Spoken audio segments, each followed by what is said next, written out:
This is the Average Guy Network, and you have found Home Tech, show number 111, recorded on April 4th, 2013.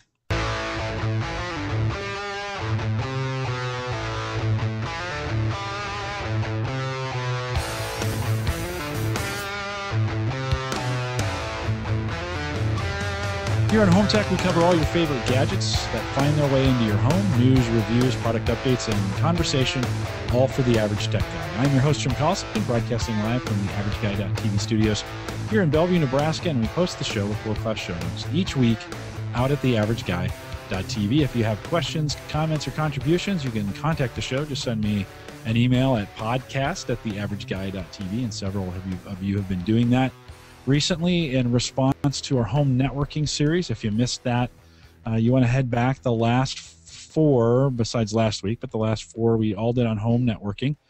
2 with the hosts, 1 with BYOB, and 1 excellent one from Christian Johnson on Windows Server 2012 Essentials, where he basically walks through it. So if you missed those, just head back 4 podcasts. That would be 109, 108, 107, 106, and you can just find those, theaverageguy.tv/ HT111, and then just put the number in there, and you can easily get to those podcasts if you haven't done it. Of course, you can find me on Twitter. I'm just at Jay Collison, or follow the show schedule.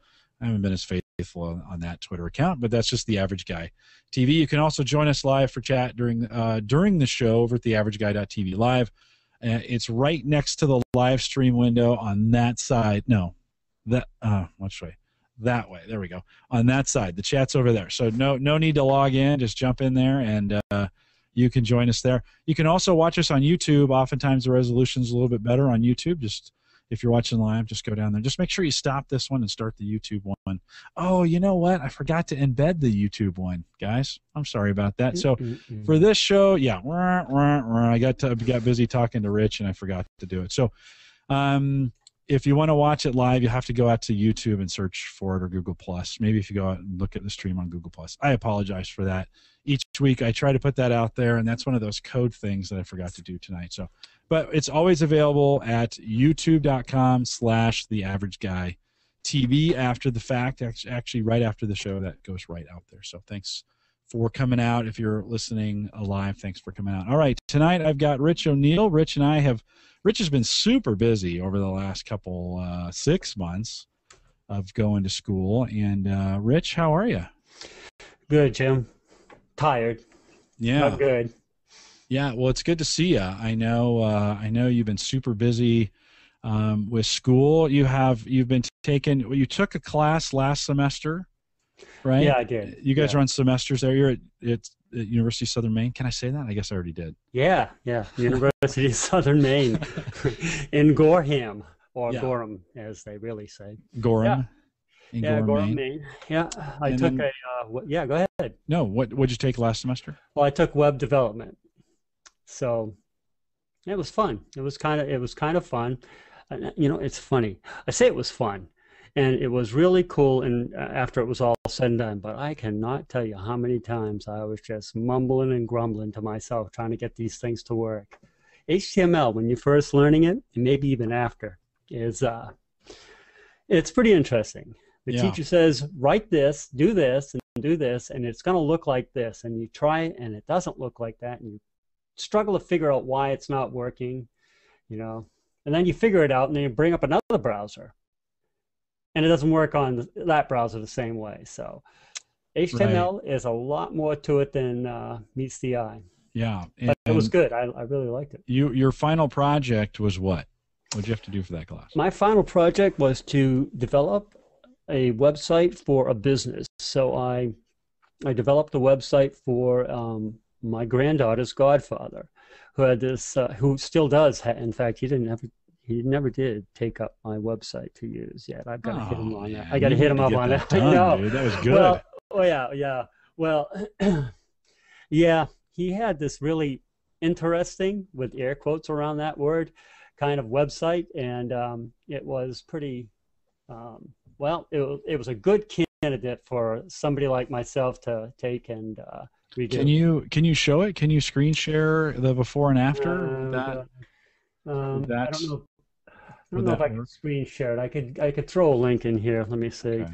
But anyway, it was a a lot of work. Yeah, if you can throw the link, I can screen share. Well, then that's good. Why don't we do that? Guys, if you're tonight, what we're really trying to do this evening, or what I want to do, Christian just got accepted into the school, one of the schools of his choice, and kind of sparked some interest. Rich and I have been talking a lot about his educational experience there as he's gone back to school and started studying development. And so I wanted to kind of approach this tonight. I wanted to kind of approach college technical education from both sides.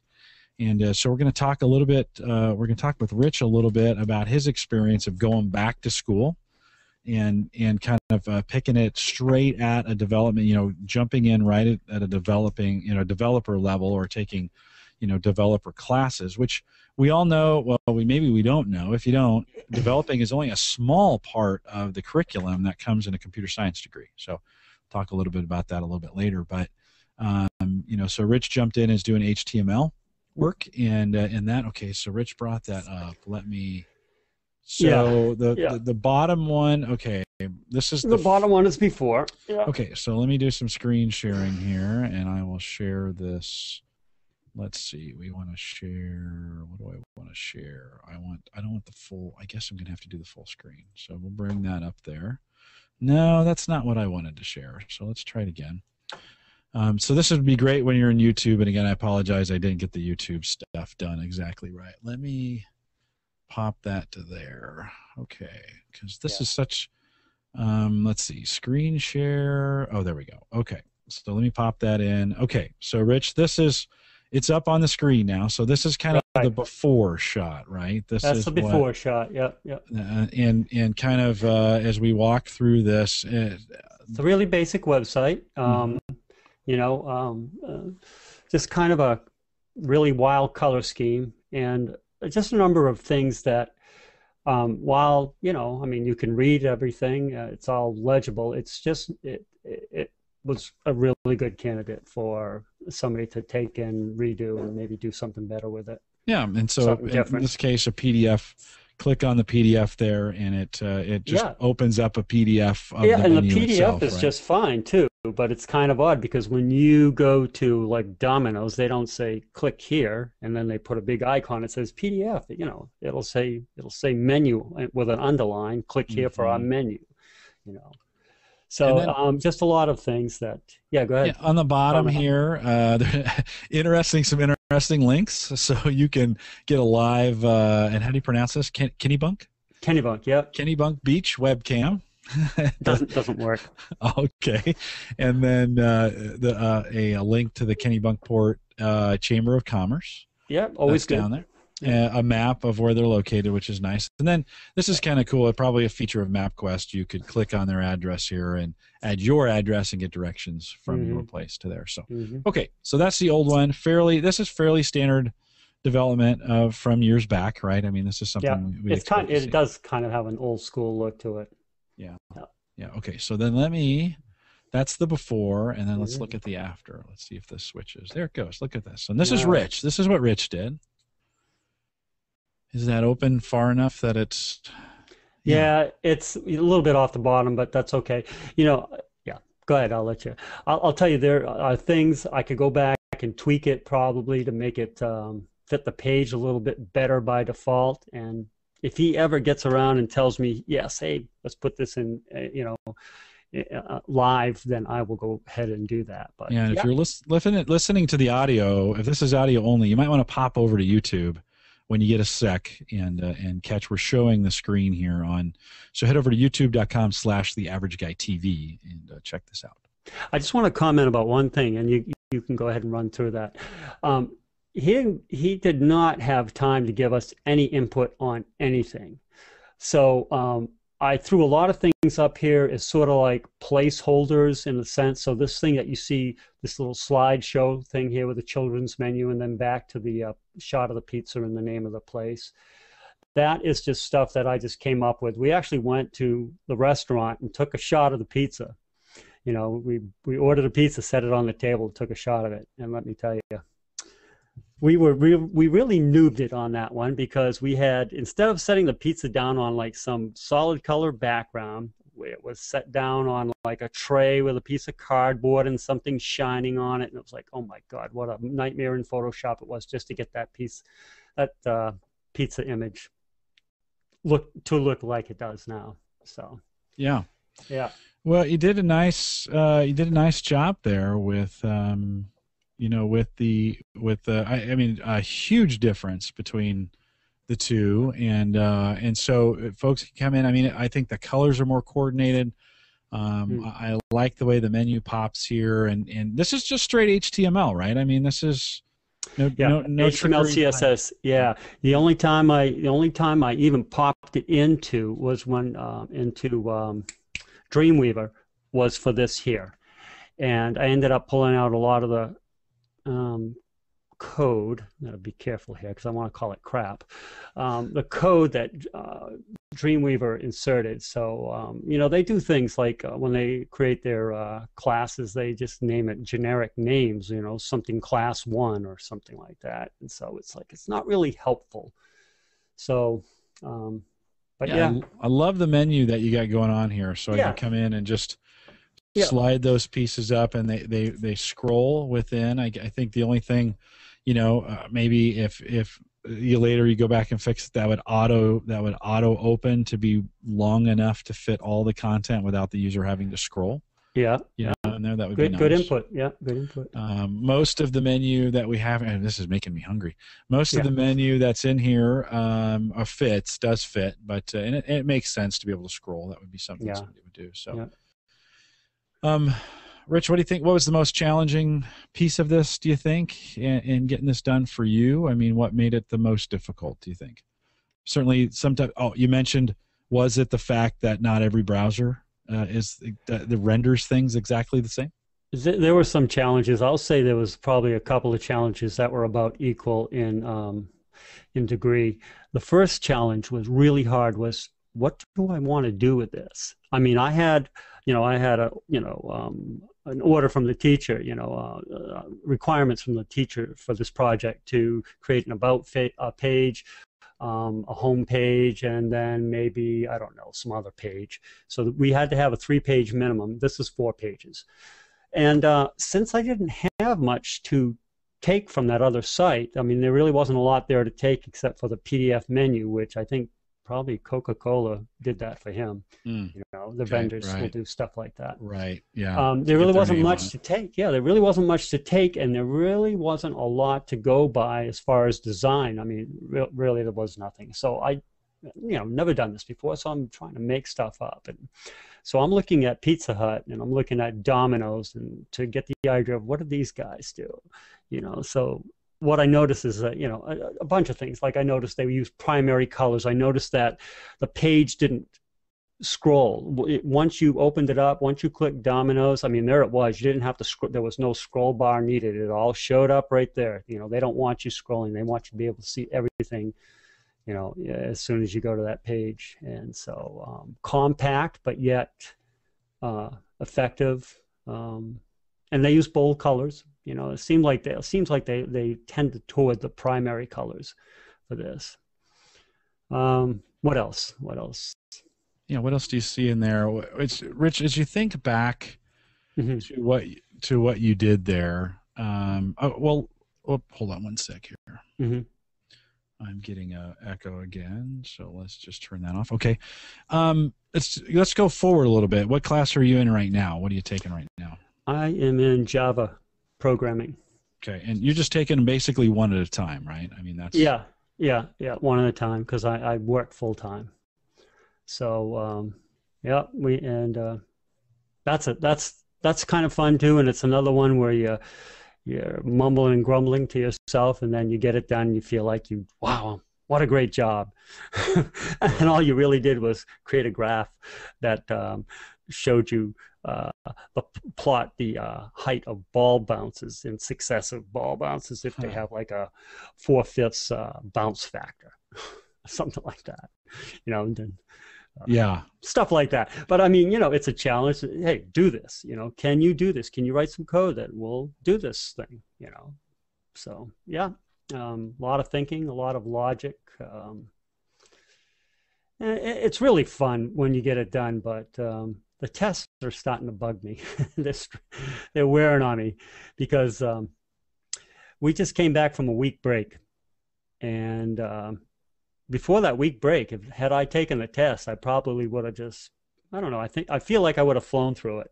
But during that week off, I was like, I am like maxed out right now. I'm tired from doing homework and other things that I've got going on.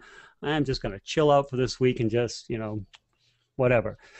And I feel like when I went back and studied this past weekend, when I got back to studying, it just felt like I just forgot so much, in that short period of time. So it doesn't really let up, does it, when you're in it? I mean, do you find that to be, you're working a full-time job, mm-hmm.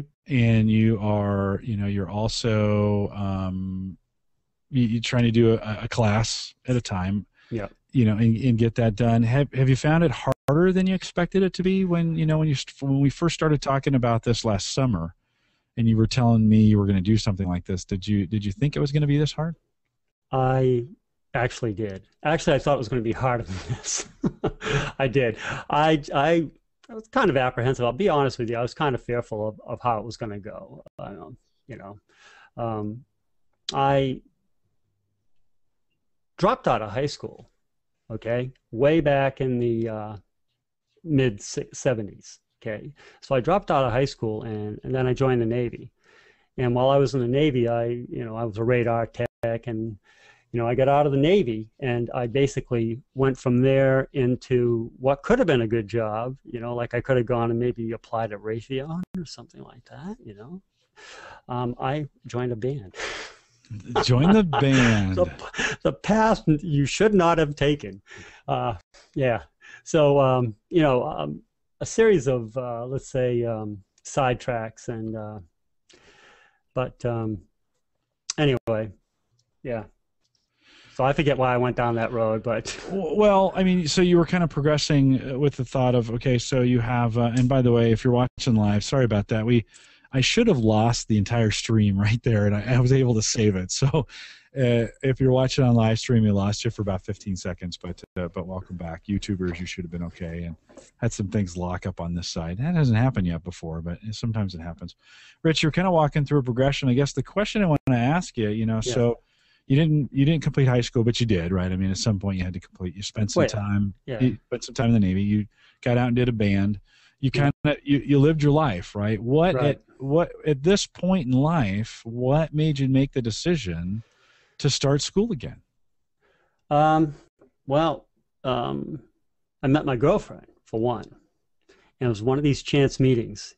Do you want me to tell you about that? Yeah, sure. All right. So we're over in her building, and we're doing some work in her building, and she meets me, and my boss, who I was telling about this problem that we were having with our timesheet page on the university site, and I was complaining about this. He says, "Why don't you tell her about it? She might be able to do something about it. She works for HR." So I started explaining to her, figuring she'd just say, "That's interesting," and go off. She says, "Follow me." So we went upstairs and I started explaining it to her, and she had me write up what I thought, and I figured, well, you know what? I'm just going to tell her what I think. And she goes, "I like this." And that was the beginning of a friendship. And then it turned out we became, involved. So yeah. Here we are. So she's really a hardcore database person at the school. She is like, if the president needs some data, if the provost needs some data, she's the person. She pulls it out of the database. She's the one that will tease this data out of these databases. And I guess it's quite a process. It's quite a feat to be able to get some of these, pull some of these data sets. So we would talk about little problems she was having, certain things with Main Street. And I think I've told you about that before, certain things that Main Street does to aggravate the office workers. And I came up with a solution for one of those problems. and we distributed it around her office. So like her coworkers and the director of HR is using it, and then her, I don't know, somebody else is using it, and a couple other directors are using it, which is pretty cool. So she's saying, look, you know, you're coming up with these solutions that IT is either doesn't have the time for or can't. Why are you not taking advantage of your benefits here to get, you know, take some classes here for free? And you get up to, I think it's 8 credits per semester. So like 2 labs and 2 classes, perhaps.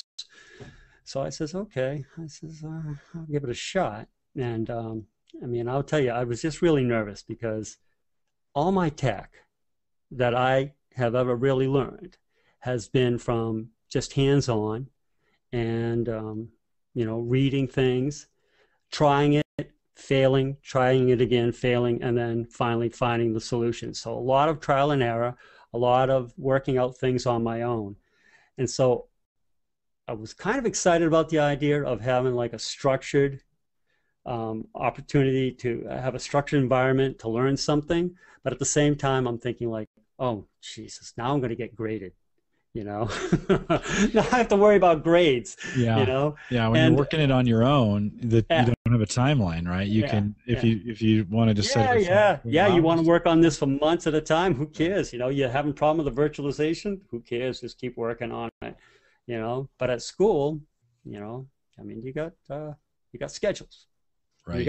You got assignments that are due, and then tests that you got to take. So, but it's good. I mean, I'm liking it. It's driving me crazy, but I'm liking it at the same time. And it's amazing. Just a little bit of Java that I've taken so far, and the HTML. Now when I look at some code that I was sort of able to understand, I understand it a little bit more, you know. I mean, it starts to make sense to me, you know, and if I keep going down this path, eventually I'll get there. But it's just, you know, it strikes me as how much of a difference it's made for me as far as understanding those sorts of things, looking at code and HTML. So I'm excited about it. It's pretty cool. And so I assume the plan is to kind of keep going as much as you can. Yeah, take one at a time. Rich, you're a guy, I've known you for a while now. You and I have had a lot of conversations over the years. Yeah, and it has been years now. I think I can say plural. I think I've known you that long. It's been about 3 anyway. Yeah, it's been a while. I know you're a very detailed guy, and you care about exactness. I found out about that when I started having you produce Rich's random podcast generator. It's a curse. It really is a curse. You spent about 6 hours on 20 minutes of audio. And I thought, holy cow, Rich, okay, just not that bad, but yeah. No, I know. I'm exaggerating. But really, yes. A lot of time I'm like, just get that thing out, Rich. People just want to hear it. But how is that played out in the class that you're in now, both with the HTML and Java? Have you seen that you're taking a lot of time? I mean, you and I haven't had a lot of chance to talk. I assume that's carrying over as well. That's what's carrying. It's exactly right. That's exactly right. I got into the HTML class, and I mean, I know that I spent at least 2 days where I didn't go to bed.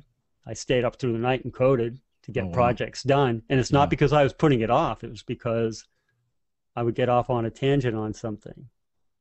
And I would just say, well, I'm here now. How do I complete this and, you know, pull this together so that it looks good? And I for guaranteed, and I've spent probably a couple, maybe 3 or 4 other nights where I maybe got 2 hours of sleep before I had to get up and go to work. Yeah. So is that you know, tunnel vision, sort of single-mindedness, focus kind of drive still there? Yeah. Yeah.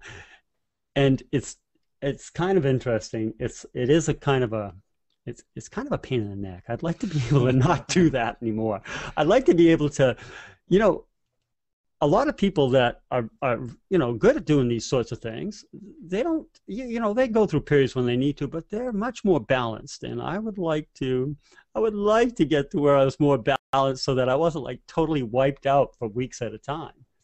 You know, so I got my mind on that, my eye toward that. Yeah. But, yeah. Well, it's good. I think it's good to know that, you know that about yourself. And so I think that's good going in. Are you taking these courses, I assume, with traditional students as well? Students that are that are half our age, you and me. There are some, but there are And a number more who are my age, you know. So yeah, yeah. yeah, yeah. And is there much in the classes that you're taking? Much do you do much together as a class? I mean, do you get together with some of the other students and talk tech, or is it pretty much class time only? It's pretty much class time only. One of my classmates is president of the cybersecurity or vice president of the cybersecurity organization at the school, which I've started going to, and so I know her from that. But pretty much it's just maybe chat a little bit in the hallways before class start, and that's about it. So I don't. So so it's not necessarily traditional from that standpoint because you're not hanging out with these guys in the dorms. Does Southern Maine have dorms, or is it a commuter school? Yeah, no, they do. They have dorms. Okay. They do have dorms. So Yep. a little less traditional for you going through it from that standpoint, even though you're going through with traditional. Yeah. You're going. I have the feeling that it's not. There's a lot of non-traditional students on our campus. I mean, we've got a good number of people that are, the typical college age, live on a dorm kind of students, maybe live in an apartment downtown kind of deal. But there are a good number of people that are coming back to school after being in the workforce for a number of years. So it's kind of nice. It's kind of nice to see. And are these students that were non-IT careers that are trying to jump back in and maybe get an IT career through school? I haven't actually spoken with them about that. Now, the one girl that I know that is the vice president, she is very much involved. In fact, I think she's a full-time student now that I think about it. Okay. But some of these people are just like maybe office workers who are taking it, and I'm not exactly sure, but probably just to improve their technical abilities, I would say. You made in pre-show, you and I were talking, and PC Eddie asked out there, "Hey, Rich, does the school offer a network security degree?" And let me ask you that: do they? We don't right now. Okay. And that's one of the things that's on the plate right now. They would like to offer, and they're trying to define a cybersecurity degree program. And they're in the process of defining it.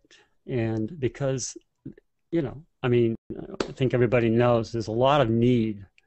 You've got a lot of need by the government for really skilled people, to ward off who knows what, anonymous Chinese hackers, Iranian hackers, whatever, and maybe cause a little fun for them in retaliation, but not to get off into politics too much. But so there's a definite, I feel like it's a really hot topic, a really strong need right now. And so my school is, I was just talking with my professor after class tonight and asking him if how that was going, and he said it's coming along. It's not yet defined, so unfortunately, it's a hot topic for sure. Yes. So Rich, you and I in the pre-show were talking, and so when we talk in the area of degrees, then you're talking, if the end game is some kind of degree, you're talking about, I don't know where you're at from a college credit perspective. Is this are these the first classes you've taken in a while? And so no, I took, I think I have 24 credits from back in 89. So I just took some general classes back in 89, some core credits. And, am I going to get a degree out of this? Okay. So it would be computer science or probably something like that, which is about the only thing the school's offering right now. So I'm looking at the core requirements, and it is very math heavy, very math heavy to my eye. And I am not a math person at all. So I don't know if I'm going to be able to get through that degree. I could be stubborn enough to maybe get through these classes, but I may not get through them in the first crack. You know what I'm saying? So, I don't, and doing one class at a time, it'd be quite a while before I could get a degree. So really, maybe the thrust is here is to, I do have a lot of background in Windows computers and building and repairing and just configuring and whatnot. So can I turn that into something that is attractive to the university IT personnel? You know, can I do that? Maybe and I was suggested to me that I get matriculated. So then I could say, you know, here I am, I'm a student working toward a degree. You know, now that I'm doing that, maybe you'll hire me at the help desk or something like that, so I can get my foot in the door. But I'm not really sure where I want to go with that. You know, I will tell you, just backing up for a second, that the couple of problems that I worked on and a couple of things I solved for Tamara and then a bunch of other people were, that's the kind of thing I like doing.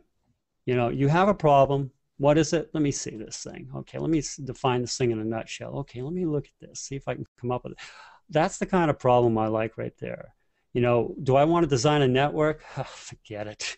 I couldn't live long enough to learn how to design a network, okay? Just like I couldn't live long enough to figure out how to do some of these advanced maths. But other things that maybe are practical to the, that could improve productivity or make things less annoying for the average office worker, you know, I'm tuned into that, you know. So the more I know about what their needs are, you know, the more I can say, well, hey, you know, let me take a look at that. Yeah. And I'd like to be able to offer myself up at some point in that capacity. Yeah, I think you're hitting a sweet spot in the sense that, you know, I see, you know, it's no secret. Most of the folks that listen to the show know, you know, my full-time job is with Gallup Inc. here in Omaha, and that part of my job is to do college recruiting, and I've developed an internship program. And so about half of my job is spent talking to college students about their future and what they're going to do. And I see a lot of kids who, start down the computer science route, and in some schools, that computer science program is part of the engineering program. It's really computer engineering, especially if it was a heavy engineer school to start with. I think it is here too. The computer science comes up through the engineering department, and it's not that way in every school. And some of those kids, and you know, to be a good developer, I don't think you necessarily have to be a math genius, but some of these kids get into these engineering programs, and all the engineering programs take the same math same math block. And some of these kids just don't have all the necessary skills to get through it, and so we lose them as developers because they don't have the right, you know, they can't get through the math, or they eliminate themselves by thinking, I don't want to take these math classes. I don't want to. They see the requirements and say, I can't meet this, and so they're put off by it, and it's probably too bad because I think so. Because you were telling me before the show, it's like I'm not necessarily convinced by a degree that, you know, you're the right person. You know, what other skills do you have? Maybe undocumented skills do you bring to the table? You know, sure, yeah. And how do you evaluate those, Jim? I mean, you know, you have experience, right? So maybe some of those people don't slip by you like they might somebody who's less experienced, like, oh, you don't have the paperwork here. Thank you for applying. Have a good day. Right. You know? Yeah. Right. Yeah. The other route I see, you know, we don't, you know, developers are not the only job to come out of when, you know, or to get into when coming out of school. I see a lot of folks studying network infrastructure or lower level assembly or some of those kinds of programs, hoping to get out and get into the PC support, networking, system administration, those kind of roles. We separate those out at Gallup. We have developers, we have sysadmins, and infrastructure. Yeah. And that PC support's a good role. Rich, I think I kind of circle around, you know, and let me say those are getting harder and harder roles for folks to get into as well. There used to be a lot of networking jobs out there, and now, for whatever reason, that it does not seem to be as many of those jobs out there as there used to be. Yeah, I couldn't tell you why that is specifically, but I can tell you what's happening here at the university and what's happening all over the United States is budget cuts. I mean, we're down maybe 4 or 5 million this next fiscal year, and we're already hurting for money, and they're going to take $4 or $5 million out of us, and it's going to be like an additional cut like that every year for the next 3 years or so. So we're going to, over the next 3 or 4 years, we're going to be down anywhere from, I don't know, 12 to 15 to $20 million, depending what it turns out to be. It's hard to keep an IT staff fully staffed, a department fully staffed. And, they're at a point right now where they are so, and this is my opinion, I'm not a spokesman for USM by any means. But they're at a point right now where they are just kind of they're functioning, but they're about as close to the bone as you want to get as far as a full complement of IT personnel. And a lot of things are that they should be taken care of and would be taken care of if they had the personnel. Those things are deprioritized, and it just, it adds problems to other people who are dependent on these web interfaces or databases or whatever it is whatever that problem that they're not dealing with is the cause of or is. Right. No, it's an interesting market at the moment for sure around IT, and I like you, I'm seeing because I'm in the colleges all the time. I do see a lot of second career folks who started in one field, was told a while back, oh yeah, there's all kinds of jobs in IT, and they went back to school to get their degree in whatever, fill in computer science or whatever, and they're entering the job market now, competing with a whole bunch of kids as well, some hotshot computer programmers. I think of we get India and China's best students that come over to the United States that are competing for jobs. Yeah. And it's a tough deal, and some of them do great. I mean, I've hired interns that have been, I've hired them right out of college. I've hired them in midlife, and we've made them interns and given them a crack at how do they work out? Career. How do those old people work out? You know what? I don't think there's any difference, to be honest with you, in the numbers between folks that are mid-career. Let's use that term, Rich. Mid-career. Sure. Mid-career versus the students. I've had both pass and fail as they've come out and tried their internships. There's been some hot shots that have come in that haven't worked out in an intern role, and there's and vice versa. So I don't. It's interesting. I guess I feel for folks. I too kind of came to IT in mid-career in '99. I was in my early 30s, and I was starting to think about I'd done some military time, I'd done some retail sales, and I just got lucky and found my way into a job. I actually worked for. I don't think I've ever told this on the podcast before. I worked for Computer Renaissance, which, if you're familiar with them, it's a U.S. Franchise that they buy and sell new and used computers. And if you're in the U.S. buying computers in the 90s, they were pretty expensive. Still $3,000, $4,000, $5,000. In let's just say 1995, 96, they were still pretty expensive. And so this store would buy them at a discount and then fix them up and resell them. Make a good margin on them, put them back out. And when I worked for the store from all of '98, that's when the AOL boom came. AOL was basically giving away computers. Can you hear the folks above me, Rich, at all? No, nothing. Okay, I hear nothing. The dynamic mic is working well tonight. So, the bottom fell out that year in the PC market. AOL was basically giving away free computers if you signed up for service for 2 years, right? We had no idea the ramifications of that on dial-up. And the bottom of PC prices fell out, and so we could no longer really make a profit. I made no money in '98, but I did learn a lot about computers, right? And got the opportunity to start my career in my 30s as in the help desk.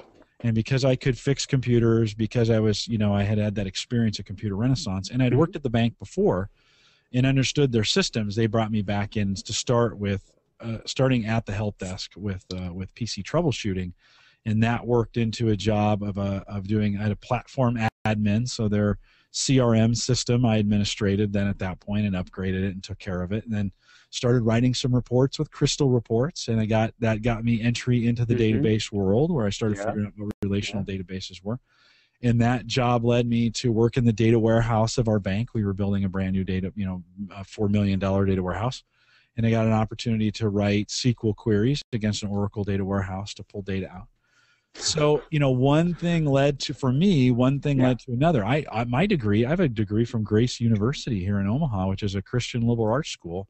I mean, I've been trained in Bible and humanities. Those are my degrees, or that's my degree, a double major from the school. And look at you now. You're an IT manager. I'm an IT manager now, and I podcast around technology because I kind of followed my passion. So I say all that. I come around the horn to say, I don't have any formal training or education in the IT world. I've done all of it, with the exception, I've taken a few seminar classes. I was A+ and N+ certified at one point in time, so I took some industry certification exams to be able to do that. But I never went to class for PL SQL. Actually, I did. I took a beginnings PL SQL class, but I haven't done much, beyond that. Yeah. So, but that's been an interesting experience for me. You're going back to school to kind of learn those things. What I was hoping, and we'll have to bring Christian back on to talk about this, because Christian now finally has his school. He can tell us where he's going to go to school, and I'm not going to spoil it for anybody. If you've been following the podcast for any length of time, you know that Christian has been struggling with where he's going to end up for school and what he's going to do. And so I'll let him come on the podcast and talk about that at some point. And I'm interested to hear his story about what took him, because he just came online, so we may get him here in a minute, or he may say, "I'm sorry, I fell asleep." Yeah, I bet you that's the first words out of his mouth. Sure, it might be. It might be for sure. He probably fell asleep right there on his keyboard, Yeah, the other thing I wanted to do, you never know. He's a pretty busy guy. The other thing I wanted to do this evening, I was hoping for, was to get a couple PhDs from our local university that I was going to ask to come on and talk about how they see the state of IT education out there. We get an opportunity. One of the things with my recruiting is I get an opportunity to drop back in and attend a class or so where we go in and we talk about databases, or we talk about development at the university. They let us teach a class, so to speak, or give some real world experience. So that's pretty interesting to do as well, and kind of give these kids some real world.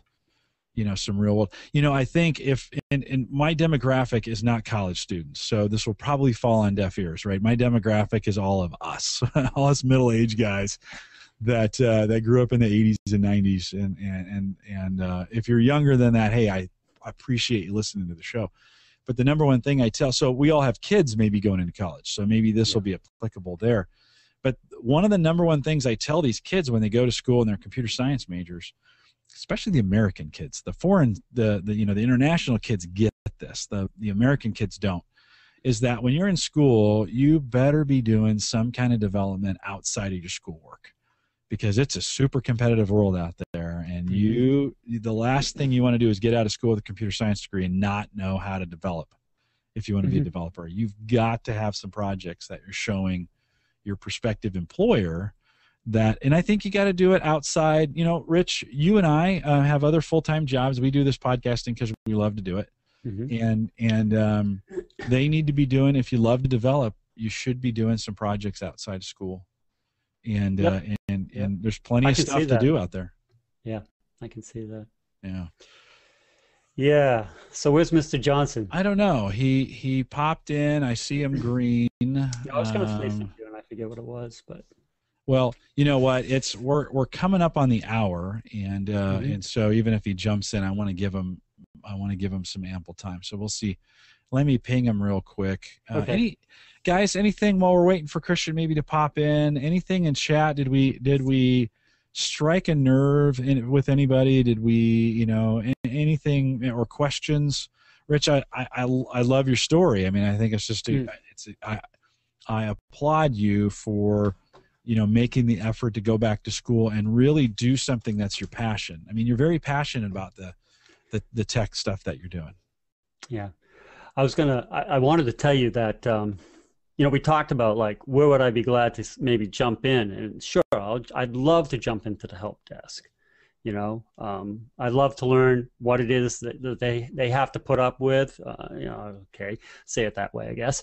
What they have to deal with, what it is that they're doing in support. But eventually, I'd like to, maybe get into more of the networking side of things, and that's something that I would definitely have to intern in.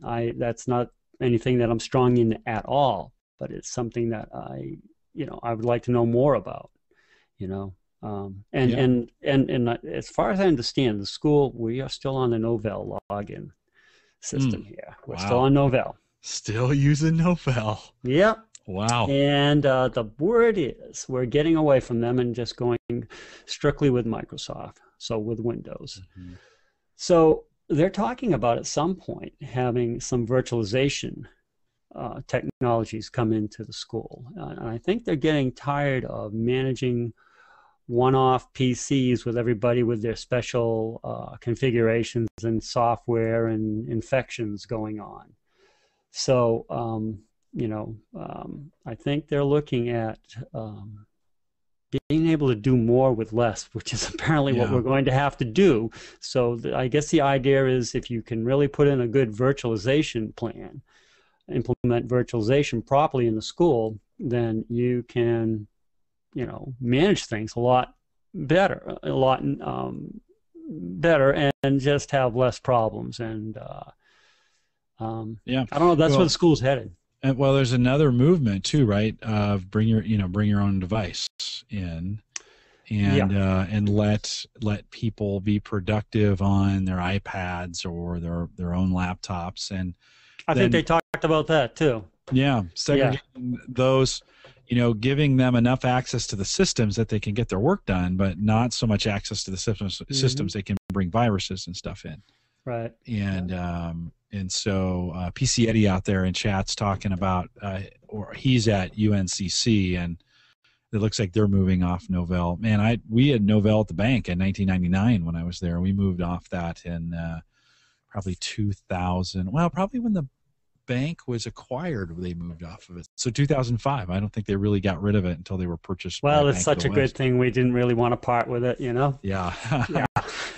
You know what? It wasn't in its day. It was the shiz. Mm-hmm. I mean, it was a really good.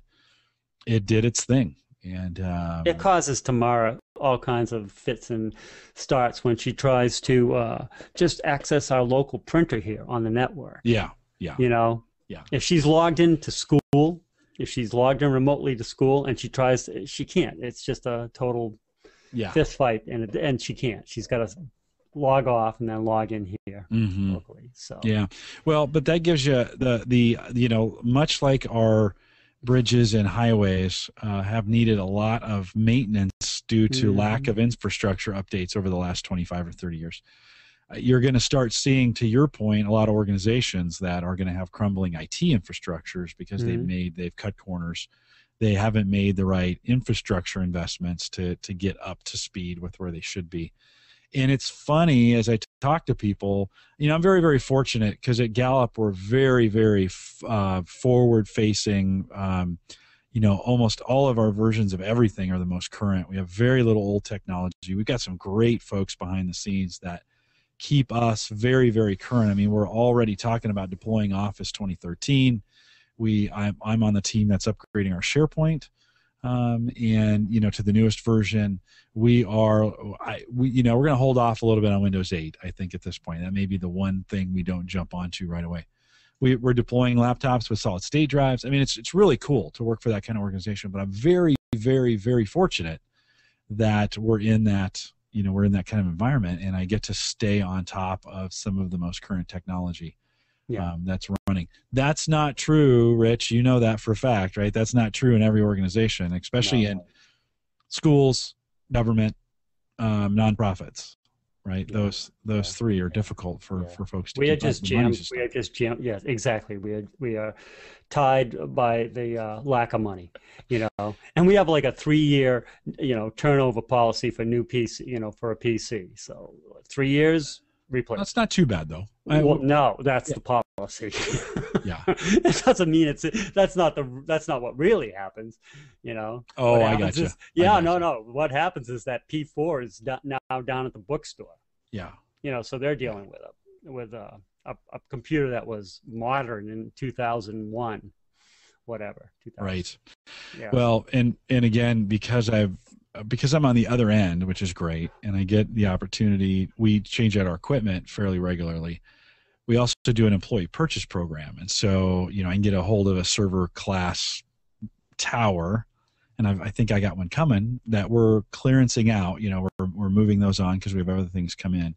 And we've done a lot with virtualization over the last 2 years as well. And we've moved most of our servers, they're in the rack and everything's virtualized at this point, but for $25. So that's not it's a nice employee perk as well that I can purchase some equipment. Yeah.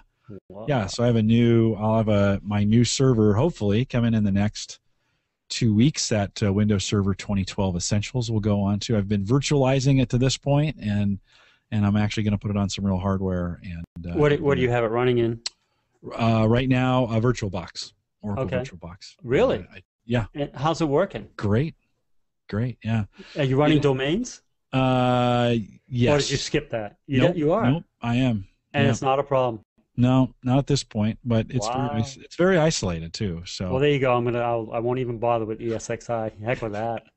VirtualBox is pretty easy, not great pass through. It's the average guy's virtualization software. So what's the base OS for that though? It can be anything. Well, no. What are you using right now? I'm using Windows 7. Okay. Yeah, but it can literally be anything. Yes. It can be anything, and it can run anything. I mean, it's super flexible. What it's not great at is recovering gracefully. So, it's really desktop virtualization from that standpoint. And if you haven't tried it yet, Oracle owns it now. It used to be part of Sun. Oracle owns it. Just Google VirtualBox, and you can literally have it up and running in no time and have it working. They've got an extension pack that goes with it that helps cover some of the way you interact with it, the GUI on the front end. Yeah, drag and drop between hosts. So Christian is pinging me now. I'm just going to tell him no worries. We'll catch you next week.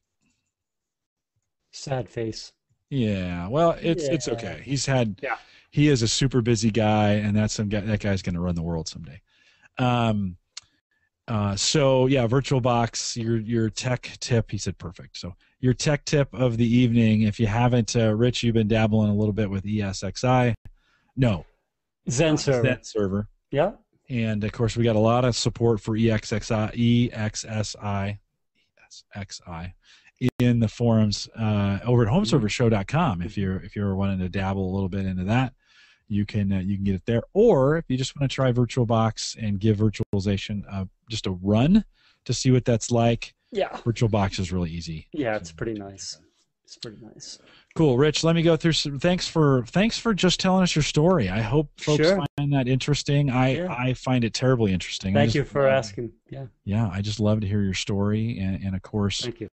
Rich is one of the regular hosts here on Home Tech, and actually, Rich and I do Rich's Random Podcast Generator just as often as we can now that he started school. We do it at very random.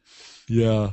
Intervals. And so it's Rich, I appreciate what you do, and thanks for talking about that tonight. A couple announcements that I want to go through, and I'm hoping to save these to the end of the show now, so I hope you're holding on to the end. I'm trying to get right to the meat of the content up front and do the announcements at the end of the show. You might find this interesting. April 16th and 17th is the Infotech, AIM Institute's Infotech conference, 2-day conference here in Omaha. Guess what? You can join me even if you're not here in Omaha. So I've talked to the conference organizers into 2 days live podcasting the entire conference. We're going to get their keynotes, and some of their breakout speakers are going to come in, and we're going to interview them live from the conference right here at theaverageguy.tv/live. And so if you can sneak away, maybe you can consider this education time from your employer. You can listen to the podcast 10 a.m. Central on both April 16th, and I'll post this out on the site as well, so you can take a peek at that, theaverageguy.tv. But April 16th and 17th, We'll be starting at 10 p.m. I'm sorry, 10 a.m. 10 p.m. would be late. 10 a.m. Central till about 4 Central on the first day and 2 p.m. Central on the second. Have some really interesting interviews, and you can get that right here, averageguy.tv/live. I'll be very, very interesting, and I'll have a schedule coming up with that, all that information. Just watch for it over at theaverageguy.tv. Okay, probably not supposed to say this, so you don't tell anybody I told you guys this, okay? It's secret between us, okay? So Callie Lewis is coming to town. And if you guys know Callie Lewis from Geek Beat now TV, she and Leo are probably, and maybe Robert Scoble are probably the big three when we talk about podcasting and actual numbers. I'm sure she's number 2 to Leo Laporte. But and of course, I met her a couple years ago out at CES.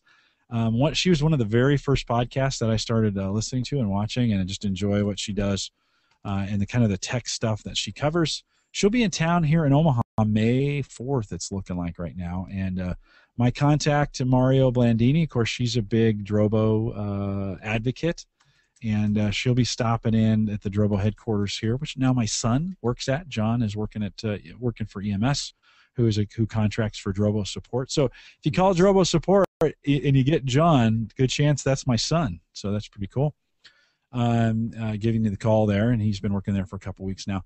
So watch Twitter, watch that kind of stuff. We're going to try and do a live remote with Callie out there on that Tuesday evening, and of course that will be broadcast here, I think, right at theaverageguy.tv as we do that. So some fun stuff coming up May 4th, and just watch for that. You know, with anybody famous, you never know if those schedule dates are actually going to work. Sometimes they get something more important and you have to shift stuff around. So just kind of watch that, and we'll see how that goes. Don't tell anybody though. Okay, that's our secret.